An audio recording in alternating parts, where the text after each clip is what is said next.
총독의 귀향, 해적 이야기, 아서 코난 도일 단편소설. 스페인 왕위 계승에 관한 거대한 전쟁이 위트레헤트 조약에 의해서 종결되고 전투를 벌이던 여러 나라들에 의해서 채용되었던 수많은 해적들은 자신의 직업이 사라졌다는 것을 깨달았다. 몇몇 해적들은 보다 평화롭지만 훨씬 낮은 수익성을 가진 길을 찾아서 일상적인 무역에 종사하기 시작했고, 다른 해적들은 고기잡이 어선단에 흡수되었다. 한편 포기를 모르는 몇몇 해적들은 중간 돛대에는 해적기를, 중앙 돛대에는 픽픽 깃발을 걸고 인류 전체를 향한 자신들만의 개인적인 전쟁을 선포했다. 온 세계 바다를 항해하면서 각지에서 모은 선원들을 데리고 가끔씩 외로움만에 숨어들어 배를 기울여 청소하기도 하고, 멀리 이국적인 항구에 정박해서 흥청망청 즐기면서 사치스러움으로 항구 주민들을 놀래키고 잔악함으로 주민들을 겁먹게 만들기도 했다. 마다가스카르의 코로만들 해안의 아프리카 근해에서, 그리고 서인도양과 미주 대륙 근해에서 해적들은 끊이지 않는 위협이었다. 그들은 오만한 자신감을 보이며 계절에 맞춰서 자신들의 약탈 행위를 조율하기도 했다. 여름에는 뉴잉글랜드 해안을 휩쓸고 이후 남쪽으로 향한 후 겨울에는 열대 섬들을 약탈했다. 그들의 선배들 부커니어가 실질적으로 만들고 존중했던 규율과 제약이 없었기 때문에 그들은 더욱 무시무시했다. 이들 바다의 이스마엘들은 그 어떤 사람에게도 가치를 부여하지 않았고, 포로들을 그때마다 술에 취해서 채찍을 휘두르는 것으로 대접했다. 물론 그 코와 입술은 소금과 후추에 잘 절여진 채였다. 굉장히 의지가 굳은 뱃사람만이 그 당시의 카리브해를 정기적으로 왕복할 수 있었다. 모닝스타호의 존 스카로우 선장이 그런 사람들 중 하나였다. 하지만 그 역시 닻이 물속에 풍덩 빠지는 소리가 들리고 바스테르 항해 요새의 대포들로부터 100m 안쪽 범위로 들어가게 되자 안도의 한숨을 깊게 내쉬었다. 세인트 키트 제도가 그의 마지막 기항지였다. 이제 다음날 아침이면 그의 뱃머리에 달린 동그란 나무판은 영국으로 향할 것이다.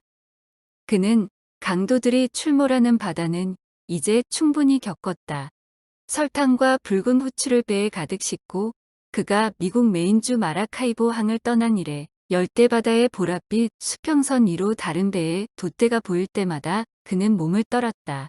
그는 윈드워드 제도와 그 밖의 다른 여러 항구들을 들렀는데 그때마다 해적들의 극악무도한 행위들에 대한 이야기를 계속해서 들을 수 있었다. 20개의 대포를 가진 바크형 범선인 해피 딜리버리 호의 샤키 선장은 해안을 휩쓸면서 산산조각 난 배들과 살해당한 사람들로 바다를 더럽혀왔다. 그의 사악한 농담과 지칠 줄 모르는 잔혹함에 대한 무시무시한 이야기들이 파도를 따라 흘러다녔다.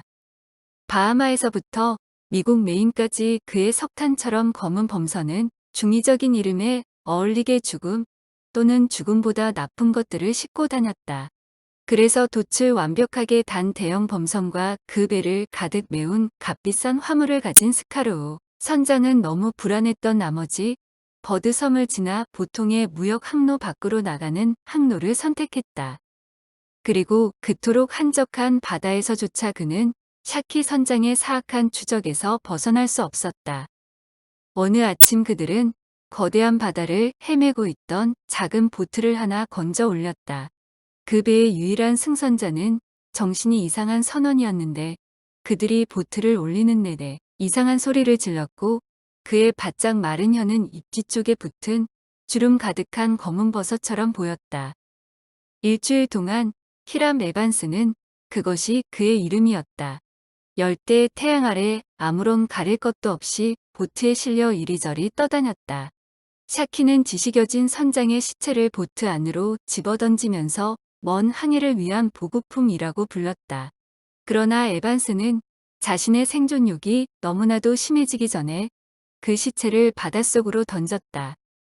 모닝스타호에 의해서 발견되기 전까지 그는 자신의 건장한 육체에 축적된 영양분으로 견뎠지만 죽음을 예비하는 관기에 시달리고 있었다. 언제나 선원이 부족한 상태였기 때문에 이 건장한 덩치의 뉴잉글랜드 출신 선원은 스카로우 선장에게는 나쁘지 않은 선물이었다. 에반스는 샤키 선장이 유일하게 목숨을 살려준 사람이 자신이라고 맹세했다. 이제 바스테르 요새의 대포들이 머리 위에 있는 이상 해적의 위협은 사라졌다. 하지만 샤키 선장에 대한 생각은 아직도 선장의 마음속에 남아 있었다. 세관 건물 앞 부두에서 세관원의 보트가 쏜살같이 달려 나오는 모습이 보였다. 나하고 내기 하나 할까? 모건 선장이 1등 항해사에게 말했다. 저기 오는 세관원이 입술에서 첫 100마디 말을 하기 전에 샤키에 대해서 언급할지 말지에 대해서 말야. 뭐, 선장님, 1달러 은하를 걸죠. 한번 운을 시험해보죠. 선장 옆에 서 있던 브리스톨 출신의 거친 남자가 말했다. 세관 보트에 노를 젓는 사람들이 보트를 옆으로 댔고 가벼운 옷차림에 세관원이 사다리 위로 뛰어 올라왔다. 환영합니다. 스카로우 선장님. 그가 외쳤다. 샤키에 대해서 들어보셨나요? 선장이 1등 항해사를 보고 미소를 지었다. 그 악마 자식이 요즘에는 뭘 한다고 하나요? 그가 물었다. 악마 자식이라고요? 요즘 이야기를 못 들으셨나 보군요. 우리가 여기 바스테르에 그놈을 잡아놓고 있어요. 그는 지난 수요일에 재판에 회부됐고 내일 아침 교수형에 처해질 겁니다. 선장과 1등 항해사가 기쁨의 환호성을 외쳤고 잠시 후 그 소리는 다른 선원들의 환호성에 묻혔다. 그리고 규율 따위는 모두 집어치우고 모든 사람들이 선미로 모여들어 그 소식을 듣기 시작했다. 뉴잉글랜드 출신의 선원이 상기된 얼굴로 모든 사람들 앞에 서서 하늘을 올려다보고 있었다. 그는 마치 청교도 예배에 나온 사람 같았다. 샤키가 교수형에 처해지다니 그가 외쳤다. 혹시 세관원님, 교수형 집행인이 부족하다거나 하지는 않나요? 혹시 아시나요? 뒤로 물러서라. 1등 항해사가 외쳤다. 그의 규율에 대한 관념은 신기한 소식에 대한 흥미보다 강했다. 선장님, 제가 은하를 드리죠. 그 어떤 내기에서 졌을 때보다 마음이 가볍군요. 그 악당 놈이 어떻게 잡혔습니까? 그러니까 그는 자신의 동료들조차 감당하기 어려운 사람이 됐어요. 동료들이 그에게 겁을 집어먹게 되고 그를 배에서 쫓아내려고 한 거죠. 그래서 그들이 미스터리오사 제도 남쪽 리트 맹글스라는 무인도에 그를 버려두고 도망쳤어요. 그런 그를 포르토벨로 제도의 무역선이 발견해서 여기로 데려왔죠. 그를 자메이카로 보내서 재판에 회부해야 한다는 이야기들도 있었지만 우리의 용감한 찰스 유한 총독이 그런 이야기를 모두 무시했죠. 그 자식은 내 유리거리야. 총독이 말했죠. 그리고 나는 그 자식을 요리할 권리가 있지. 내일 아침 10시까지 머무를 수 있다면 그 사악한 놈의 정강이가 공중에서 흔들리는 것을 볼 수 있을 겁니다. 그럴 수 있었으면 좋겠군요. 선장이 아쉬운 표정으로 말했다. 하지만 지금 일정에서 너무 늦어진 상태예요. 나는 저녁 파도를 타고 출발해야 합니다. 그렇게는 하실 수 없어요. 세관원이 확신에 차서 말했다. 총독이 당신들과 함께 귀국해야 하니까요. 총독이요? 예, 본국에서 지체 말고 귀국하라는 명령이 왔어요. 그 명령을 가져온 쾌속선은 버지니아 주로 떠났고요. 그러니 찰스 총독은 당신을 기다리고 있어요. 오기가 시작되기 전에 당신들이 올 예정이라고 보고했거든요. 이런. 선장이 당황스러운 표정을 지으며 외쳤다. 나는 그저 단순한 뱃사람일 뿐이요. 그리고 총독이니 귀족이니 뭐 그런 것들에 대해서도 잘 모르고 그런 사람들하고 이야기라도 한번 나눠본 기억도 없고요. 하지만 만약 조지 국왕 전하에게 봉사하는 일이라면 전하께서 모닝스타워에게 런던까지 오라고 명령한다면 내가 할 수 있는 최선을 다해야겠죠. 총독은 선장시를 쓰실 것이고 승선을 환영받을 겁니다. 요리에 관해서 이야기하자면 일주일에 6일은 선원용 스튜와 잡탕 샐러드를 먹어야 하겠죠. 하지만 우리 주방이 총독의 입맛에 맞지 않는다고 생각한다면 본인 요리사와 요리 재료를 들고 타면 될 겁니다. 그렇게 복잡하게 생각할 것 없습니다. 스카로우 선장님. 세관원이 말했다. 찰스 총독은 지금 건강이 매우 안 좋아요. 사일열에서 겨우 회복됐으니까요. 그러니 아마도 항해 동안 대부분은 선실에서 머무를 겁니다. 라로스 박사 말로는 샤키를 체포한 사건이 총독에게 신선한 기운을 불어넣지 않았다면 아마 쓰러졌을 수도 있다고 하더군요. 그래도 굉장한 용기를 가진 사람이니까 그가 제대로 말을 하지 못한다고 해도 비난하지는 말아 주십시오. 그는 자신이 하고자 하는 말을 해도 되고 자신이 하고 싶은 일을 해도 됩니다. 다만 내가 배를 다룰 때만 내 앞을 가로막지만 않으면 되죠. 선장이 대답했다. 그는 세인트 키티 제도의 총독이죠. 하지만 나는 모닝스타호의 총독이죠. 그리고 총독이 떠날 준비가 되면 나는 바로 첫 번째 파도를 타고 나가야 합니다. 그가 조지 전하에 대한 의무를 가진 것처럼 나에게도 선주에 대한 의무가 있으니까요. 아무래도 오늘 밤에 출발하는 것은 힘들 겁니다. 왜냐하면 총독이 떠나기 전에 정리해야 하는 일들이 너무 많거든요. 그렇다면 이른 아침 파도를 타고 떠나야겠군요. 아주 좋아요. 오늘 총독의 짐을 배로 보내겠습니다. 그리고 총독은 내일 아침 일찍 배에 오를 겁니다. 물론 내가 샤키가 악당 행진곡에 맞춰 춤추는 것을 보지 않고 그가 떠나도록 설득할 수 있다면요. 그가 받은 명령도 시급한 것이니까 바로 오겠다고 할 수도 있어요. 라로스 박사가 총독을 따라 항해를 같이 하면서 그를 돌볼 것 같아요. 세관원이 떠나자 선장과 1등 항해사는 저명한 승객을 맞기 위해서 할 수 있는 최선의 준비를 했다. 가장 큰 선실이 비워지고 화려하게 장식되었고 대양 무역선의 단순한 음식에 맛과 향을 더하기 위해서 포도주 몇 상자와 과일 몇 자루가 실렸다. 저녁 즈음 총독의 짐이 도착하기 시작했다. 강철뼈대의 트렁크와 정부에서 사용하는 양철 보관통, 몇 가지 이상한 모양의 상자들이 도착했다. 상자들 속에는 뾰족한 모자와 칼이 들어있는 것 같았다. 그리고 커다란 붉은 봉인 위에 새겨진 귀족가의 문장이 박힌 편지가 도착했다. 찰스 이완 총독이 스카로우 선장에게 감사의 마음을 전하고 공식 업무와 병약한 몸이 허락하는 한 최대한 빨리 다음날 아침에 승선하겠다는 내용이었다. 그는 자신의 약속을 잘 지켰다. 회색의 첫 번째 여명이 분홍빛으로 변하기 전에 그가 도착했고 상당한 어려움을 겪으며 사다리에 올랐다. 선장은 총독이 괴짜라는 소문을 들었다. 하지만 선미 가판을 비틀거리며 가로지르는 이상한 모습의 사람을 보게 될 것이라고는 전혀 예상하지 못했다. 그는 대나무 지팡이를 짚으며 힘겹게 걸음을 옮겼다. 그는 라미식 가발을 쓰고 있었는데 모든 가발털이 푸들의 털처럼 말려져 있었고 그 가발은 눈썹 바로 위를 덮고 있었다. 그 아래로 커다란 초록 안경을 쓰고 있었는데 마치 그의 눈동자들이 그 속에 박힌 것처럼 보였다. 매우 길고 얇은 매부리처럼 생긴 코가 그의 바로 앞 공기를 얼어붙게 만드는 듯했다. 열병 때문에 그의 목과 뺨은 넓은 리넨 목도리에 쌓여 있었고 풍성한 가운이 허리 윗부분을 덮고 있었다. 허리에는 긴 끈이 매어 있었다. 그는 상당히 오만해 보이는 코를 위로 들고 앞으로 나와왔다. 하지만 그의 머리는 시력이 안 좋은 사람이 습관적으로 하는 행동처럼 가끔씩 좌우로 흔들렸다. 그가 높고 성마른 목소리로 선장을 불렀다. 내 짐을 모두 받았나? 그렇습니다. 찰스경.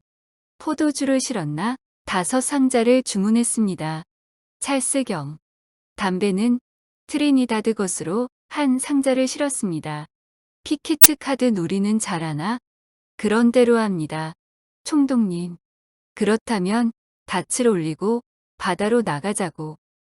상쾌한 서풍이 불고 있었기 때문에 태양이 아침 안개를 뚫고 위로 올라왔을 즈음 모닝스타호는 세인트 키트 제도로부터 멀리 떨어져 있었다.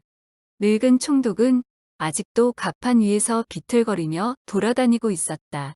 그의 한 손은 언제나 선측 난간을 잡고 있었다. 자네는 지금 정부 임무를 수행하고 있어, 선장. 그가 말했다. 그쪽 사람들이 내가 웨스트민스터 의사당에 들어갈 때까지 날짜를 세고 있다고. 확실하지? 항로를 확실히 정했나? 1cm도 어긋나지 않을 겁니다. 찰스경. 자네가 입으로 바람을 불어서라도 움직여야 돼. 스카로우 선장, 다만 걱정인 것은 자네가 같이 여행하는 사람이 눈이 멀고 사교성이 별로 없다는 것이지. 경과 같은 높으신 분을 모시게 되어서 영광입니다. 선장이 말했다. 하지만 총독님의 눈이 상하셨다는 이야기를 들으니 유감입니다. 그래, 그렇지. 바스테르 거리를 내리쬐는 저주받은 햇빛의 광채가 너무 세서 그런 거야. 거리가 거의 태워질 지경이지. 그리고 사일열에 감염되셨다고도 들었습니다. 그래, 파이렉시 열병에 걸렸었어. 그것 때문에 몸이 많이 상했지. 총독님의 의사를 위해서 선실을 하나 마련했습니다. 아, 그 악당놈 말인가. 그 사람은 신경 쓸 것 없어. 상인들하고 뭔가 대단한 일이 있다고 하더군. 웃기는 일이지. 그가 반지로 뒤덮인 손을 하늘로 들어올렸다. 선미에서 멀리 떨어진 곳에서 대포 소리가 천둥처럼 울렸다. 요새에서 나는 소리예요. 선장이 놀라서 외쳤다. 혹시 우리에게 돌아오라는 신호가 아닐까요? 총독이 웃음을 터뜨렸다. 그 샤키라는 해적놈이 오늘 아침 교수형 당한다는 이야기를 들었을 거야. 그 악당 자식이 마지막 발길질을 하는 순간 전체 기지에서 축포를 쏘라고 명령했어. 그렇게 하면 이렇게 먼 바다에서도 내가 알 수 있으니까. 이제 샤키는 끝났군. 샤키가 끝났군요. 선장이 흥분해서 외쳤다. 선원들이 환호성을 지르면서 선미에 꼬인 밧줄 사이로 모여들었다. 그리고 그들은 점점 사라져가는 섬들의 보랏빛 선이 낮게 깔린 광경을 지켜보았다. 대서양을 가로지르기 시작하는 그들에게는 기분이 좋은 조짐이었다. 그리고 몸이 불편한 총독은 자신이 배 안에서 상당한 인기인이라는 것을 깨달았다. 선원들 의견으로는 그가 즉각적인 재판과 처벌을 명령했기 때문에 그 악당이 부패한 판사를 매수하거나 기회를 봐서 탈옥하는 것을 막았다는 것이었다. 그날 저녁 식사 자리에서 찰스경은 죽어간 많은 해적들에 대한 이야기를 했다. 그는 상당히 상냥한 데다가 낮은 계급의 선원들에게도 자신의 이야기를 잘 전달하는 솜씨를 가지고 있었다. 선장과 1등 항해사 총독은 긴 파이프를 물고 담배를 피우고 부르고뉴 포도주를 즐겼다. 마치 좋은 동료들처럼 어울렸다. 재판정에서 샤키의 모습은 어땠습니까? 선장이 물었다. 상당한 존재감을 가진 사람이더군. 총독이 대답했다. 나는 그가 추하고 비열한 악마라고 항상 생각했습니다. 1등 항해사가 말을 덧붙였다. 나는 그가 어떤 경우에는 추하거나 비열할 수 있다고 생각해. 총독이 말했다. 베드포드의 포경선 선원에게서 들은 말이 그의 눈빛을 절대로 잊을 수 없다고 하더군요. 스카로우 선장이 말했다. 눈동자 위에 아주 밝은 푸른색의 막이 껴있는 것 같고 붉은 테두리의 눈꺼풀이라고 하더군요. 정말로 그런가요? 찰스경. 내 눈이 그다지 좋지 못해서 다른 사람들의 눈에 대해서 잘 보기가 힘들지. 하지만 기지 주둔 장군 이야기로는 자네가 묘사한 것 같은 눈을 가지고 있다고 했어. 그리고 그 이상한 눈이 배심원들을 노려보면 모두들 굉장히 겁을 먹었다고 하더군. 그들로서는 그가 죽는 것이 잘된 일이지. 왜냐하면 그는 자신이 입은 상처를 절대로 잊지 않으니까. 그리고 배심원 중 하나에게라도 손이 닿았다면 아마도 그는 그 배심원 속을 다 비워서 지푸라기로 채운 다음에 인형처럼 벽에 걸었을 거야. 그 생각이 총독의 기분을 좋게 한 듯했다. 그가 높은 낄낄거리는 웃음을 터뜨렸다. 나머지 두 뱃사람도 웃음을 터뜨렸지만 그들의 웃음은 그다지 진심은 아닌 듯했다. 왜냐하면 그들은 샤키가 대서양에서 활동하는 마지막 해적이 아니고 그래서 그 비참한 운명이 자신들에게 닥칠 수도 있다는 것을 알았기 때문이었다. 즐거운 여행을 위해서 포도주가 한 병 더 나왔고 총독은 한두 잔을 더 마셨을 뿐이었다. 그래서 두 뱃사람은 기꺼운 마음으로 각각 감시대와 선실로 돌아갔다. 하지만 1등 항해사가 4시간 당직 근무를 마치고 식당으로 돌아왔을 때 그는 총독이 아직도 그 자리에 있는 것을 보고 놀랐다. 총독은 라이미식 가발과 풍성한 가운, 초록 안경을 쓴 채 혼자서 식탁 앞에 꼿꼿한 자세로 앉아 있었다. 그의 앞에는 빈 포도주병 6개가 놓여 있었다. 세인트 키트 제도의 총독께서 아픈 상황 속에서 함께 술을 마셨는데 당신이 건강할 때 같이 마시지 않은 것은 신의 축복이었군요. 1등 항해사가 말했다. 모닝스타호의 항해는 순조로워서 약 3주 후 그 배는 영국 해협의 입구에 도달했다. 항해 첫 번째 날부터 총독은 건강을 회복하더니 대서양을 반쯤 지났을 즈음 그는 배에 탄 다른 사람과 다를 바 없는 상태가 되었다. 다만 눈은 쉽게 낫지 않았다. 포도주의 영양학적 효과를 높이 사는 사람이라면 총독을 가리키며 승리의 노래를 부를 수 있을 것이다. 왜냐하면 그는 첫 번째 날 보여줬던 술 실력을 매일 밤 보여줬기 때문이었다. 그리고 그는 매일 이른 아침 갑판에 나와서 그 누구보다 신선한 기운을 풍기면서 흐린 눈으로 수평선 너머를 뚫어져라 바라보고 독과 장비들에 대해서 질문을 퍼부었다. 그는 항해와 바다에 관해서 많은 것을 배우고 싶어 했다. 그리고 그는 선장의 양해를 구해서 바다에서 조난을 당했던 뉴잉글랜드 출신 선원을 배정받아서 자신의 약한 시력을 보완했다. 언제나 그 선원이 그를 이끌고 카드게임을 할 때는 선원이 옆에 앉아서 총독의 패를 대신 살폈다. 그가 없이는 총독은 킨과 잭도 구분할 수 없었다. 에반슨이 총독을 보살피는 일에 성의를 다했다는 것은 자연스러웠다. 왜냐하면 그는 사악한 샤키의 희생자였고 총독은 그를 대신해서 복수를 해줬기 때문이었다. 커다란 미국 선원이 나약한 노인에게 팔을 내주고 밤이면 총독의 의자 뒤에 충직한 모습으로 서 있다가 어떤 카드를 내야 할지 검지로 가리키는 모습은 상당히 유쾌한 풍경이었다. 그렇게 시간이 흘렀고 리저드 곧 근처에 도달할 무렵 스카로우 선장과 1등 항해사 모건의 주머니에는 돈이 얼마 남지 않았다. 그리고 오래지 않아 그들은 찰스경의 성격이 소문 그대로라는 것을 발견하게 되었다. 뭔가 그에게 반대되는 말을 듣거나 논쟁을 할 때 그의 턱은 목도리를 뚫고 튀어나올 듯 거세게 움직였고 그의 오만한 코는 좀 더 높은 각도로 하늘을 향해 꺾였고 대나무 지팡이가 어깨 위에서 휙휙거리는 소리를 냈다. 어느 날 갑판에서 총독과 우연히 부딪힌 선원은 지팡이로 머리를 맞기도 했다. 보고품의 상태에 대한 불만이 극에 달해서 선상 반란에 대한 이야기들이 나왔을 때 총독은 선원들이 반란을 일으킬 때까지 기다리지 말자는 의견을 피력했다. 대신 선원들 앞으로 달려가서 그들이 마음속 악마를 모두 내쫓을 때까지 그들을 때려야 한다고 말했다. 나한테 칼과 양동이만 주면 해결하겠어. 그가 욕을 하면서 외쳤다. 총독이 난동을 부리는 바람에 선원 대표들은 발언을 할 기회도 얻지 못했다. 스카로우 선장은 총독에게 그의 권한은 오직 세인트 키트 제도 안에서만 유효한 것임을 상기시켜야만 했다.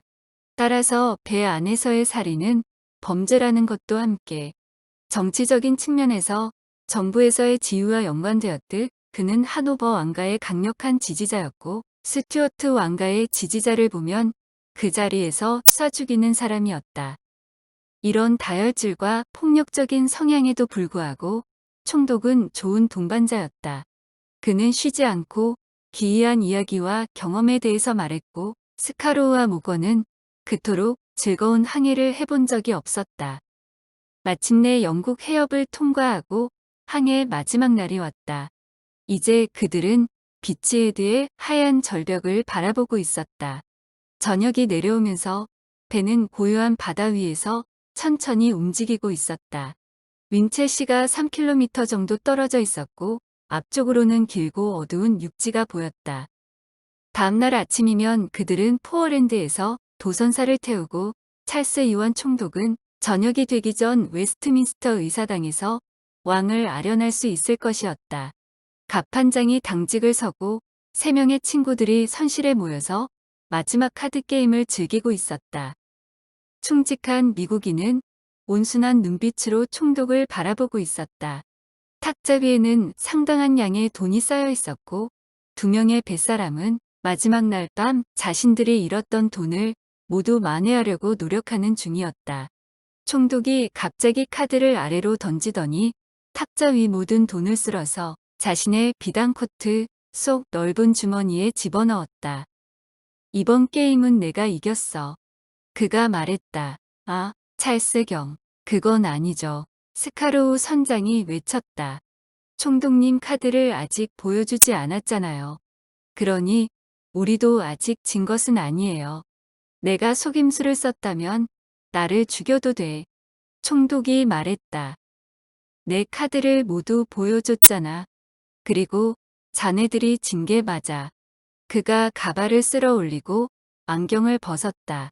상당히 넓은 이마와 교활한 푸른 눈동자, 불테리어처럼 붉은 눈꺼풀이 드러났다.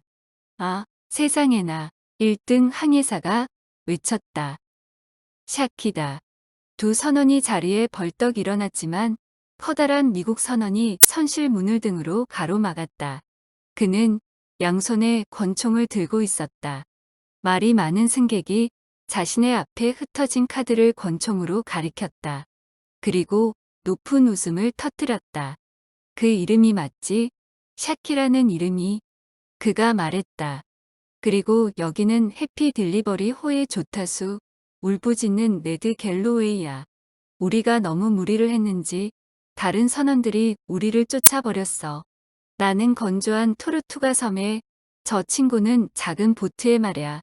당신들, 멍청하고 정이 많은 친구들이 결국 우리 권총 끝에 섰군. 쏘든 말든 마음대로 해라. 스카로우가 자신의 주먹으로 거칠게 가슴을 치면서 외쳤다. 만약 지금이 내 마지막 순간이라면 한마디만 하겠다. 이 더럽고 비열한 악당아, 교수형의 밧줄과 지옥의 불길이 너를 기다리고 있다. 용기가 가상한 친구로군. 나 정도의 기질을 가진 사람이야. 그리고 아주 제대로 용기를 뽐내고 있군. 샤키가 외쳤다. 선미에는 갑판장을 제외하고는 아무도 없어. 그러니 잠시 숨을 붙여주지. 구명 보트는 선미에 갖다 놨나? 네드 예 그렇습니다. 선장님. 그리고 다른 보트들을 모두 없앴고 모두 산산조각 냈습니다. 그러면 이제 우리는 당신을 떠나야겠군, 스카로우 선장. 그런데 당신은 아직도 정신을 못 차리고 있는 것 같군. 나한테 물어보고 싶은 것이 있나? 선장 내 생각에 당신은 악마 그 자체야. 선장이 외쳤다. 세인트 키트 제도의 총독은 어디에 있지? 내가 마지막으로 봤을 때 위대한 총독님은 자신의 침대 위에서 목이 잘린 채 누워 있었지. 감옥에서 탈옥했을 때 내 친구 하나가 샤키 선장에게는 모든 항구마다 그를 좋아하는 사람들이 있거든. 총독이 한 번도 본 적 없는 선장의 배를 타고 영국으로 간다는 이야기를 들었지. 그래서 총독의 베란다로 기어 올라가서 그에게 진 작은 빚을 갚았어. 그리고 총독의 물건과 함께 당신의 배에 탄 거야. 내게 필요했던 것은 이 총명한 눈을 가릴 안경뿐이었고, 그리고 늙은 총독처럼 주름을 만들었지. 이제 네드, 저 친구들을 처리할 때다. 도와줘, 도와줘. 1등 항해사가 소리 질렀다. 하지만 권총 손잡이가 그의 머리를 가격했고 그는 도끼에 맞은 황소처럼 바닥에 쓰러졌다. 스카로우는 문을 향해서 뛰었다. 그러나 커다란 미국인 선원이 그의 팔을 잡고 뒤로 돌렸고 다른 팔 역시 뒤로 잡아챘다. 아무런 소용없어. 스카로우 선장. 샤키가 말했다. 이제 무릎을 꿇고 목숨을 살려달라고 비는 것을 보고 싶군. 지옥에서 다시 보자. 스카로우가 떨리는 입술을 꽉 물었다.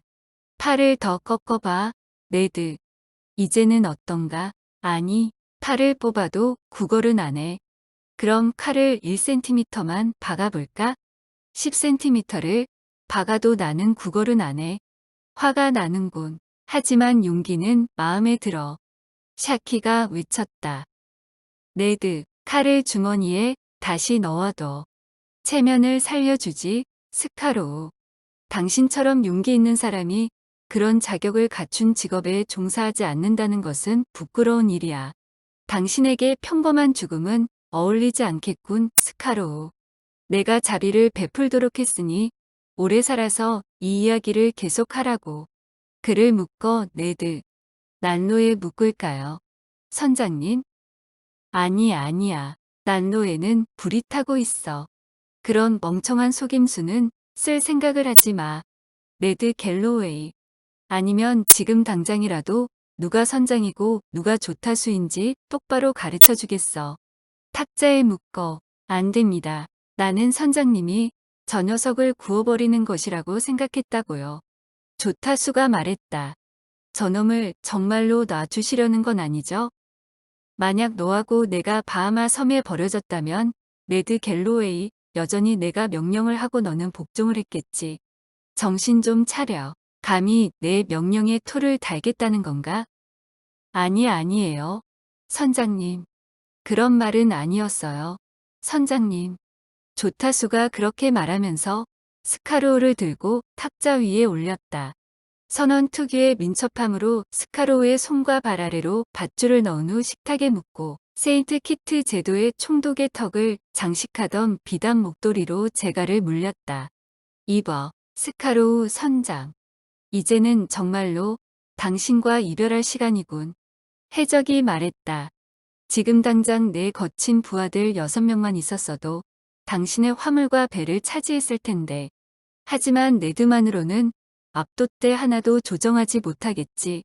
작지만 비싼 화물을 몇 개 받았어. 그것들만 챙기도록 하지.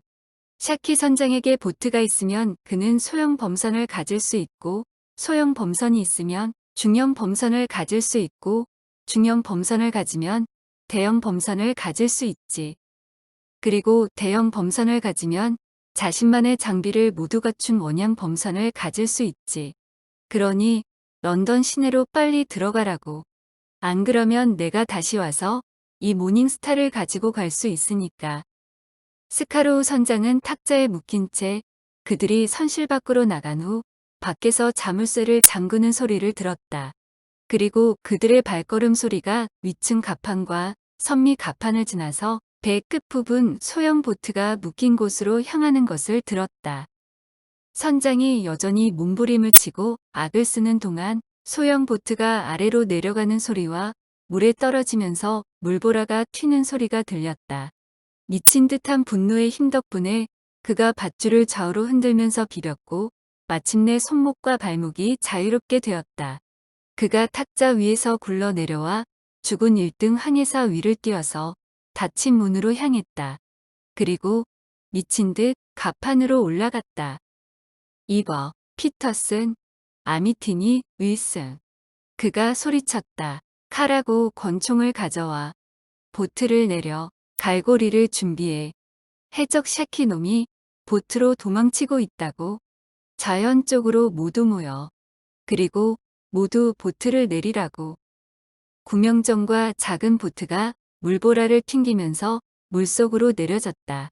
하지만 잠시 후 아래로 내려갔던 선원들이 다시 갑판 위로 올라왔다. 구명정과 보트 모두 부셔졌습니다. 그들이 외쳤다. 종이배처럼 물이 셉니다. 선장이 거친 욕설을 퍼부었다. 그는 육체적으로든 지능적으로든 모든 면에서 패배한 것이었다. 머리 위로는 구름 한 점 없는 별빛이 반짝이는 하늘이 보였고 바람도 또는 바람의 징조도 없었다. 달빛 아래 돛들이 축 늘어져 있었다. 저 멀리 작은 어선에서 사람들이 그물을 끌어올리는 것이 보였다. 그들 가까이에 작은 구명 보트가 보였다. 반짝이는 파도에 흔들리면서 위아래로 오르락내리락 흔들렸다. 그놈들은 해적들이야. 선장이 외쳤다. 모두 함께 외쳐. 저 어선에 경고를 해야 돼. 하지만 너무 늦었다. 바로 그 순간 구명보트가 어선의 그림자 속으로 재빨리 들어갔다. 그리고 권총 소리가 두 번 들리고 비명소리와 또 다른 권총 소리가 들리더니 완전한 적막이 흘렀다. 주변에 몰려있던 어선들이 모두 흩어졌다. 그리고 갑자기 서섹스 해안으로부터 강한 바람이 한 줄기 불어오기 시작했고 어선에 돛이 가득 부풀어 오르고 어선이 선수를 높이 들고 대서양으로 향하기 시작했다. 총독의 귀향, 해적 이야기, 아서, 코난 도일 지음, 위즈 덤 커넥트 편엠.